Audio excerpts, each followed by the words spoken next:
Bismillahirrahmanirrahim. Assalamualaikum warahmatullahi wabarakatuh. Halo teman-teman. Sebelumnya perkenalkan, nama saya Irfan Oktarianto. Jadi kali ini saya bersama 5 teman saya, yaitu ada Atika Okariza, Ayu Andini, Deva Artamevia, Dwi Rahayu, dan juga Gina Rasiwi. Jadi kami berenam akan sedikit membahas mengenai identitas manusia Indonesia. Sebelum masuk lebih dalam, kita perlu tahu siapa sih manusia Indonesia itu? Siapakah manusia Indonesia itu? Jadi manusia Indonesia itulah manusia yang tinggal di daerah Indonesia dan biasanya nilai-nilai kemanusiaan atau nilai-nilai kehidupan yang berjalan dan tumbuh di masyarakat Indonesia itu berangkat dari nilai-nilai yang telah ada sebelumnya atau dari para leluhur-leluhur sebelumnya. Jadi nilai-nilai tersebut secara turun-temurun terus digunakan oleh manusia-manusia setelahnya dan juga memang harus tetap dihidupkan atau terus diwariskan kepada manusia-manusia setelahnya agar identitas sebagai manusia Indonesia itu tidak luntur atau tidak hilang oleh perkembangan zaman. Baik, selanjutnya identitas manusia dalam kebinekaan. Seperti yang kita ketahui, Indonesia merupakan negara kepulauan yang terbentang dari Sabang sampai Merauke dengan berbagai macam ras, suku, bangsa, dan budaya. Adapun selanjutnya faktor penyebab kebinekaan. Yang pertama ialah letak strategis Indonesia, yang kedua ialah bentuk kepulauan Indonesia, ketiga kondisi alam, dan yang terakhir transportasi dan komunikasi. Selanjutnya, religiusitas. Indonesia memiliki letak yang strategis yang diapit oleh 2 benua dan 2 samudra. Posisi ini menjadikan Indonesia sebagai jalur perdagangan dunia yang mengakibatkan banyaknya kebudayaan dan agama yang masuk ke dalam Indonesia.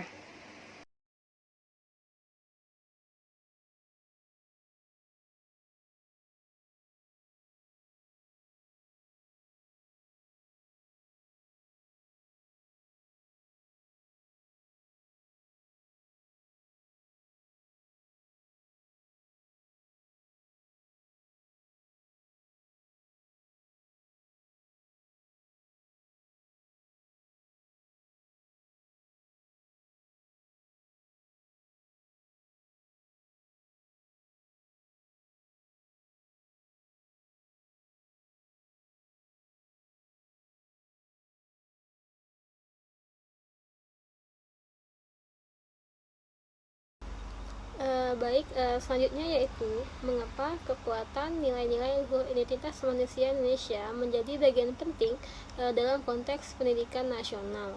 Karena nilai-nilai luhur membentuk Indonesia untuk menunjukkan kebersamaan, bukan saling individualis. Serta juga nilai-nilai luhur ini menjadikan keteguhan sebagai bangsa Indonesia yang berdasarkan dan berideologi Pancasila. Selain itu juga dilakukan pembentukan karakteristik masyarakat Indonesia yang sesuai dengan ideologi serta landasan negara.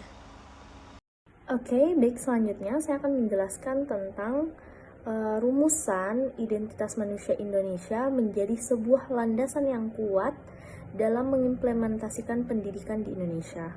Nah, hal ini, rumusannya ini berawal dari masyarakat Indonesia ini mempunyai beragam budaya, agama, keyakinan, etnis, suku, dan kearifan lokal yang membentang luas dari Sabang sampai juga Merauke.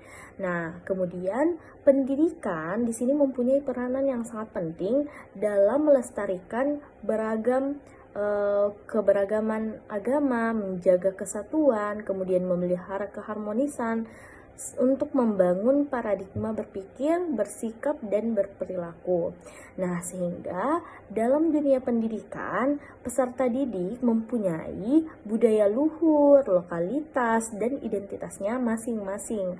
Namun, harus tetap berpikiran dalam berinteraksi dengan budaya lain sehingga menumbuhkan rasa saling menghargai. Selanjutnya saya akan menjelaskan profil pelajar Pancasila dapat menjadi penuntun arah yang memadu segala kebijakan dan pembaruan dalam sistem pendidikan Indonesia, sehingga pembelajaran yang dilakukan dapat berorientasi kepada peserta didik sesuai dengan pemikiran Ki Hajar Dewantara. Manusia Indonesia berdasarkan religiulitasnya menjadikan manusia sebagai pelajar sepanjang hayat yang pada setiap tahap perkembangan dan transformasinya dalam proses pendidikan mempunyai pengaruh dalam meningkatkan kualitas budaya, sosial, dan ekologis. Pendidikan mestinya menjadikan kita saling menghargai, peduli, dan bukannya saling mengalahkan dalam semangat kompetensi. Sekian presentasi dari kelompok kami, selebihnya kami mohon maaf. Wassalamualaikum warahmatullahi wabarakatuh.